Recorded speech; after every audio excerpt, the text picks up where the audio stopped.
मेरे साथ राहुल गांधी जी हैं, कांग्रेस के पूर्व अध्यक्ष, रायबरेली से आप सांसद। नमस्कार राहुल जी, हमने आपको देखा कि आपने देश भर में पसीना बहाया और आज एक बड़ा फैसला आपने लिया वायनाड छोड़ने का, रायबरेली में रहने का। ये फैसला कितना भावुक भरा है, ऐसा क्यों किया आपने? नहीं, काफ़ी मुश्किल डिसीजन था, इमोशनल डिसीजन था, क्योंकि मेरा दोनों जगह से इमोशनल रिश्ता है, रायबरेली से और वायनाड से। पिछले 5 साल से मैं वायनाड का मेंबर ऑफ पार्लियामेंट हूँ और बहुत अच्छा मेरा एक्सपीरियंस रहा, बहुत प्यार मिला, बहुत रिस्पेक्ट, लव एंड अफेक्शन मिला।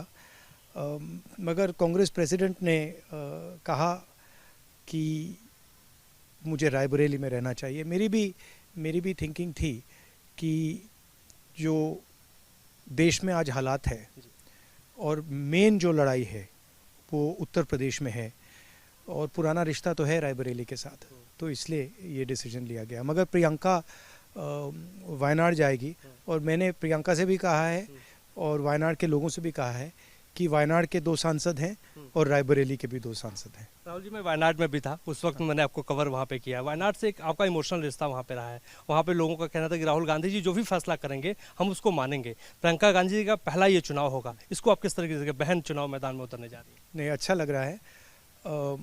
I was telling the people of Wayanad that I will ensure that everybody is happy. People of Raebareli are happy and people of Wayanad are happy. So I'm very happy that Priyanka is going to fight from there. I'm also going to go there. I'm going to go there often, and the commitments we've made to the people of Wayanad we are going to keep. I think I'm very proud that my sister is fighting from Wayanad, and I'm sure she'll have a very, very nice time. I had a really, really nice time with the people there. The affection, it was fantastic. It was a fantastic experience. I constantly tell the people of Wayanad that it was like I was with my family, that it was a second home for me. Of course, Raebareli भी एक दूसरा घर है हमारा, तो अच्छा है, अच्छा हुआ है। कहते हैं कि उत्तर प्रदेश की पगडंडियों से ही होकर दिल्ली की सत्ता में आना होता है और इस बार आपने बहुत बेहतर प्रदर्शन उत्तर प्रदेश में किया है।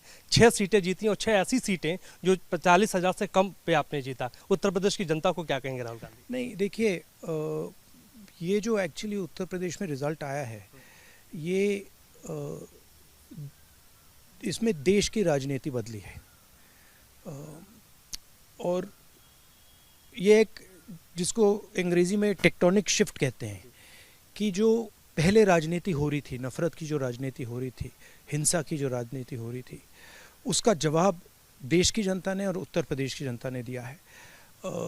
बीजेपी का अयोध्या में हारना एक डायरेक्ट मैसेज है कि उत्तर प्रदेश की जनता को, देश की जनता को जो राजनीति उन्होंने की, जो नफ़रत उन्होंने फैलाई, वो एक्सेप्टेबल नहीं है।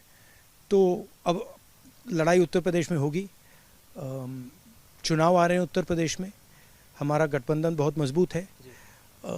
हमें लगता है कि हमारा उत्तर प्रदेश में बहुत अच्छा परफॉर्मेंस होगा और देश की राजनीति को उत्तर प्रदेश बदलता है। 102 सीटें आपके पास हैं लोकसभा में मौजूदा वक्त में, क्या कहना चाहेंगे? श्रेय किसको आप देना चाहेंगे? क्योंकि एक ऐसा प्रदर्शन हमने देखा, राहुल गांधी की भारत जोड़ो यात्रा को हमने कवर किया, शुरू से मैंने कवर किया, भारत जोड़ो नया यात्रा को मैंने कवर किया। ये श्रेय किसको आप देना चाहेंगे? देश की जनता को। और किसको? श्रेय तो उनको ही जाता है। भारत जोड़ो यात्रा में उनका एक्सप्रेशन था। आप लोग मीडिया के हो तो आप कहते हो देखो राहुल गांधी चल रहा है, मगर राहुल गांधी के साथ लाखों लोग चले थे। हमारे साथ मतलब पूरे डिस्टेंस हज़ारों लोग चले, तो एक्सप्रेशन देश का था। और जो भी हम सीखे हैं, जो हमारे मैनिफेस्टो में गया, जो कॉन्स्टिट्यूशन की बात उठी, जो रिजर्वेशन की बात उठी, जाति जनगणना की बात उठी, बेरोज़गारी की बात उठी, ये सब भारत जोड़ो यात्रा, भारत जोड़ो न्याय यात्रा में जनता ने हमें बताया है। ये जनता का ज्ञान है, जनता का विजडम है और हम उन्हीं के लिए काम करते हैं। और जनता ने क्लियर मैसेज दिया है इस बार। और मुझे लगता है कि ये जो विपक्ष का रिज़ल्ट आया है और जो 102 सीटें आई हैं, ये फ्री एंड फेयर इलेक्शन नहीं था। इसमें मीडिया बीजेपी के साथ थी, आपने देखा। इसमें इंस्टीट्यूशंस बीजेपी के साथ थे। इलेक्शन कमीशन ने पूरा मतलब कैंपेन फॉर्मेट में चुनाव बनाया 3-4 महीने का। तो ये फ्री एंड फेयर इलेक्शन नहीं था। मगर इस अनफेयर इलेक्शन में भी जनता ने अपनी व्यू सामने रख दी। मुझे लगता है कि अगर ये फ्री एंड फेयर इलेक्शन होता तो बीजेपी को 102 104 सीट मिलती और कांग्रेस पार्टी को फुल मेजॉरिटी मिलती, इंडिया गठबंधन स्वीप करता। धन्यवाद। एक आखिरी सवाल पूछूंगा, बहुत इंपॉर्टेंट सवाल है कि आपने 102 सीटें तो जीत ली, अब आगे चुनौतियां कितनी बड़ी आपके लिए होंगी आने वाले वक्त में, क्योंकि कई राज्यों के चुनाव हैं। नहीं देखिए, 102 सीट जीती, ये इसको एक तरीका है देखने का। दूसरा तरीका है कि पिछले 10 साल से जो विजन नरेंद्र मोदी जी ने दिया वो फेल्ड विजन है।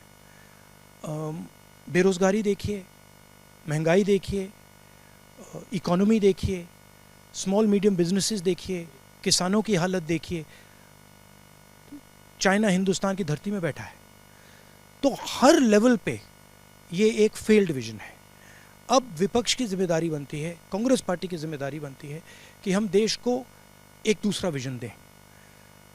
आगे का रास्ता क्या है, किस प्रकार से देश को आगे चलना चाहिए, बेरोज़गारी के मामले को कैसे निपटा जाएगा, महंगाई पर क्या एक्शन लिया जाएगा, जो चुने हुए लोगों की राजनीति चल रही है, जो कंसंट्रेशन ऑफ पावर हो रहा है, कंसंट्रेशन ऑफ वेल्थ हो रहा है, इसको हिंदुस्तान कैसे बदलेगा, ये सवाल हैं। और इन सवालों का जवाब कांग्रेस पार्टी को और इंडिया गठबंधन को देना पड़ेगा। तो ये हमारा प्लान है। मैनिफेस्टो में हमने विज़न रखा था और काफ़ी सक्सेसफुल आइडिया है, उसमें बहुत क्रांतिकारी आइडियाज़ हैं।